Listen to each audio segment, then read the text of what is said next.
Let me start with a question that might quietly unsettle you.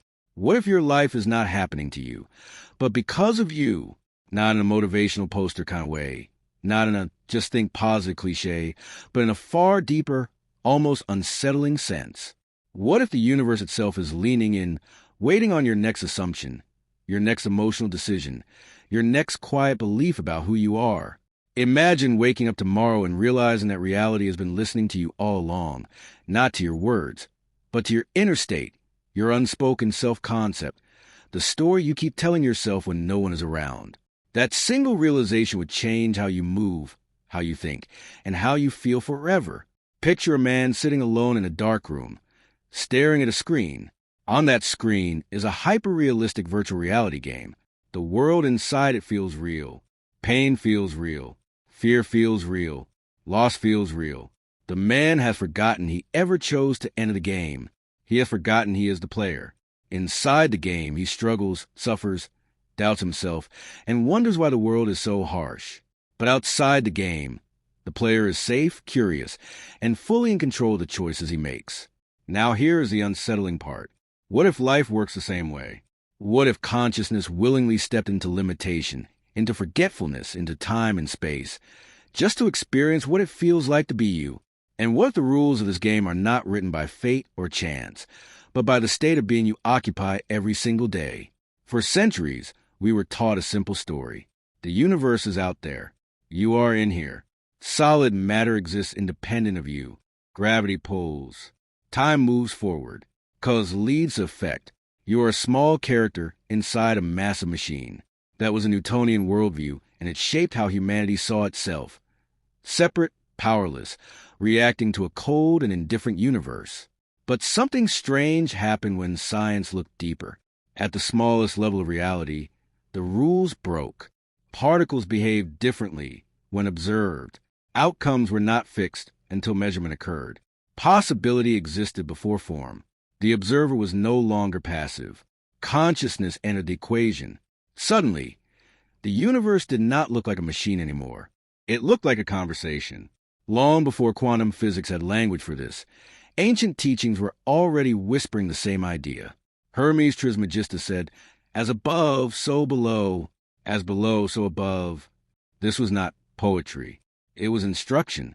The outer world reflects the inner world. The seen mirrors the unseen. Reality behaves like a hologram, where every part contains a whole, and consciousness is not a byproduct of matter, but the source of it. When modern physics speaks of a quantum field full of infinite potential, it unknowingly echoes the same truth mystics spoke of thousands of years ago. Neville Goddard described this field as a fourth dimension, a realm beyond time where every possible version of your life already exists. Not someday, not later, already. Every success, every failure, every version of you who gave up, and every version of you who rose above it all. The question is not whether these realities exist. The question is which one you are tuning into. Because just like a radio does not create the music but selects the frequency, your consciousness does not create reality from nothing. It selects from what already is. Dr. Joe Dispenza explains it in modern language. He speaks of an infinite quantum field responding to thought, emotion, and state of being. When you repeatedly think the same thoughts and feel the same emotions, you are signaling the same future. Your body becomes a mind of that future before it happens. And the field responds, not what you want, but to who you are being.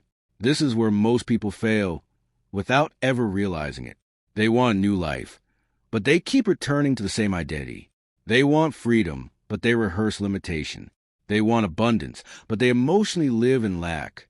And the universe, like a perfect mirror, reflects exactly that. A mirror never argues with you. It never judges you. It never decides to give you something different. If you stand in front of it with a frown, it does not suddenly smile back to cheer you up. It simply reflects what you present. Reality behaves the same way. If you assume you are unlucky, overlooked, trapped, or unworthy, the mirror has no choice but to agree. If you assume you are capable, chosen, aligned, and expanding, the mirror must also agree. Not instantly, because time exists in this dimension, but inevitably. Delay does not mean denial.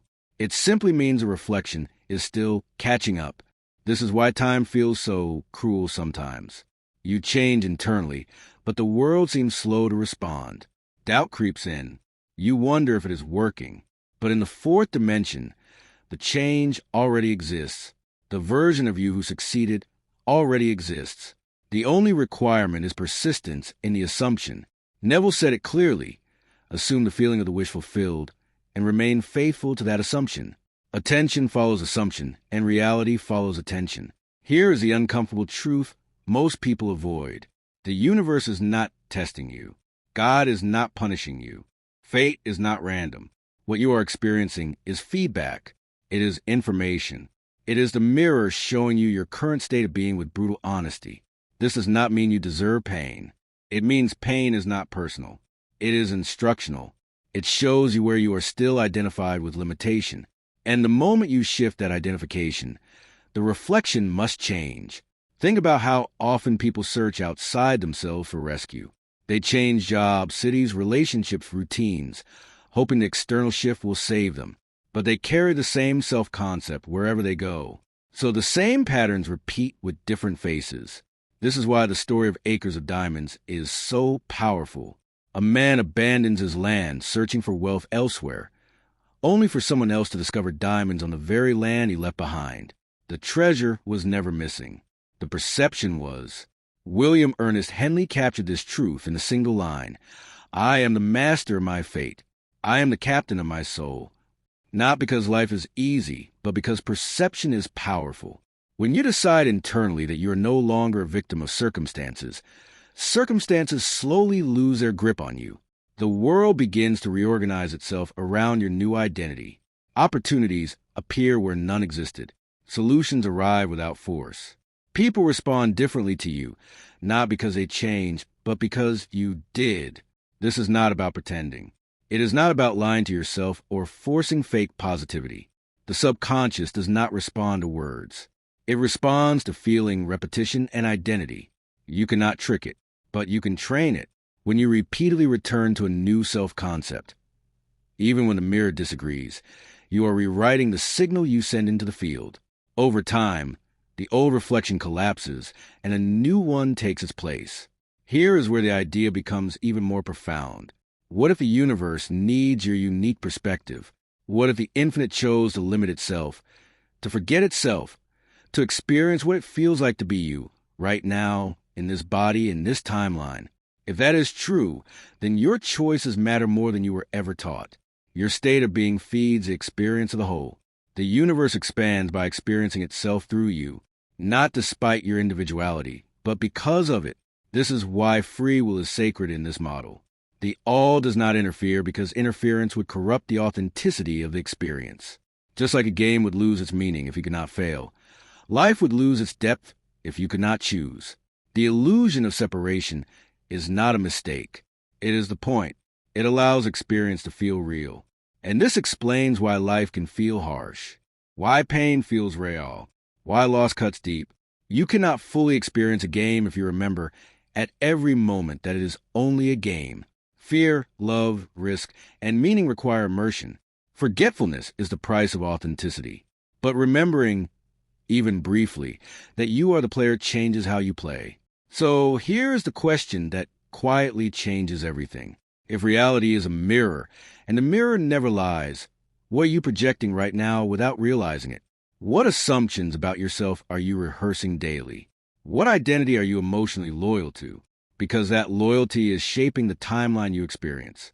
The moment you stop waiting for permission, the moment you stop asking the mirror to change first, the moment you dare to shift internally without evidence, the entire game begins to respond, not because you forced it, but because you finally align with it. You do not chase a new life. You become the version of yourself that already lives it. And reality, having no choice, follows.